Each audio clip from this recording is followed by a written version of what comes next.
Next, I will talk about pairwise sequence alignment method.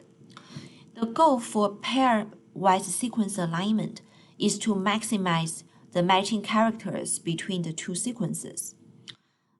Here, match does not have to be identity. It's usually defined by some scoring matrix or substitution matrix. And the most popular scoring matrix is PAM and Blossom. Nowadays, it's Blossom 62. And I have attached some supplementary materials for PAM and Blossom. You can read them by your own. And here, I'm showing you an ungapped alignment example. So the first sequence, at the end there is a gap, and the second sequence in the beginning there is a gap. But this is still ungapped alignment because there's no gap in the middle of the sequences. And the bars indicate the matching characters. So the simplest case is brute force alignment and with no gaps allowed in the middle of the sequence. Then we can just slide one sequence across the other and count matching characters for each possible alignment. So let's start from the beginning. There's no match here. Then we slide the second sequence to the left one more position. Now there is one match occur. And then slide further. There is still one match. Then going on and on, we got sometimes two matches and sometimes one match. And in this position, there are 6 match. And out of all the positions here showing this slide, this alignment is the optimal alignment so far. But this is the simplest case because there is no gap. But in reality, there is almost always some insertions or deletions, those so-called gap, between the two sequences. And recall those alignment score we used before. You can see for the green one, the match, we gave it a +3, and even for mismatch, we still give it a score 1, but for gap, we give it a negative score.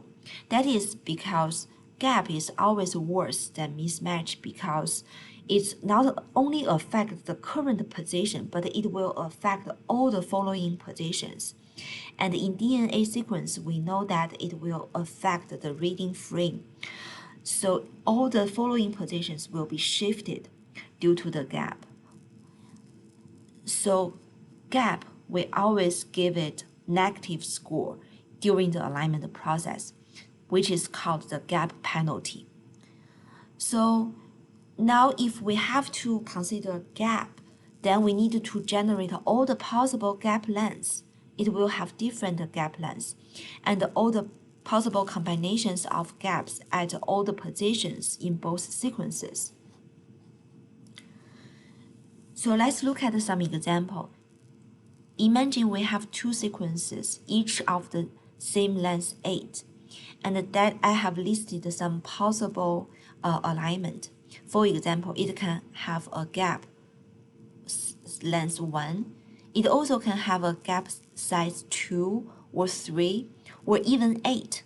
That is the most extreme case. So it can be seen that the new alignment result can only be generated by inserting gaps. The position of the gap insertion determines the alignment result. And therefore, we can intuitively see that any alignment result between the two sequences of the same length n can be generated by selecting n of the 2n possible positions to place gaps. Therefore, the number of all possible alignment results is equal to the number of the combinations of n selected from 2n. The result is the factorial of 2n divided by the square of the factorial of n. So at least in theory, this method should be feasible. The enumeration or the brute force method should be feasible because at least we know that the number of possible alignment is limited. But let's just look at some example. If the sequence is of length 10, then the possible number of alignment is 184,000. If the sequence is 50 base pair long, the possible alignment result is 10 to the power of 29. And if the sequence is 150 base pair long, which is quite common, especially for the next generation sequencing, the short-read length, 150 base pair is very common. Then the possible alignment result is 10 to the power of 88. What is the concept of 10 to the power of 88? Well, it's not really a big number. It's only equivalent to 100 million times all the atoms in the universe we currently see. So therefore, it seems that the enumeration method may only be theoretically feasible, and in practice, we have to find new and faster methods. So let's take a look next. What is the method? There are several methods. Let's start with the dot plot. Dot plot is a simple graphic method for pairwise alignment. It has no scoring, so it's very difficult to compare alternative alignments. So most of the time it's hard to give you the optimal result. But it can give us a very good visualization of the sequence structure. How to do dot plots? First, we place one sequence on a row and then place another sequence in a column. Then, if there is a match between the two characters, for example, A is the same as A and A is the same as this A, so then we put dots in the cross section. So similarly, C match C and G match G. Then we connected the two dots using a line in the diagonal direction. And in this case, if we allow a window size 1, then I can connect two dots within one square. And if I require a window size at least 2, then those two lines will not connect it and we only connect those 3 dots.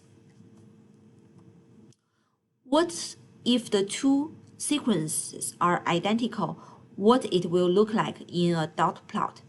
It will look like a line across the diagonal direction, like the red line here.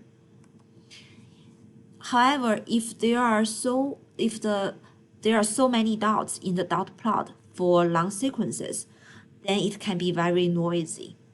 So there are not too much useful information except, okay, I can see there is a line. So very likely from the 100 base pair to 200 base pair, there are some sequences very similar between these two sequences.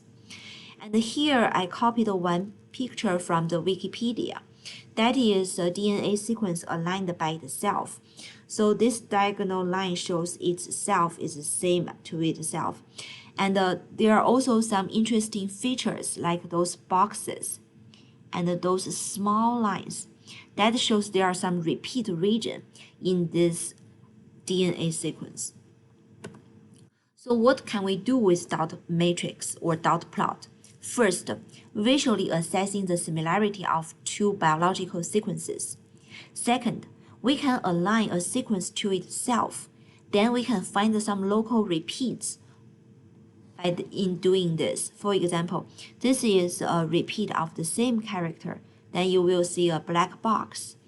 If there is tandem repeats like AGC, AGC, then it will show up like this.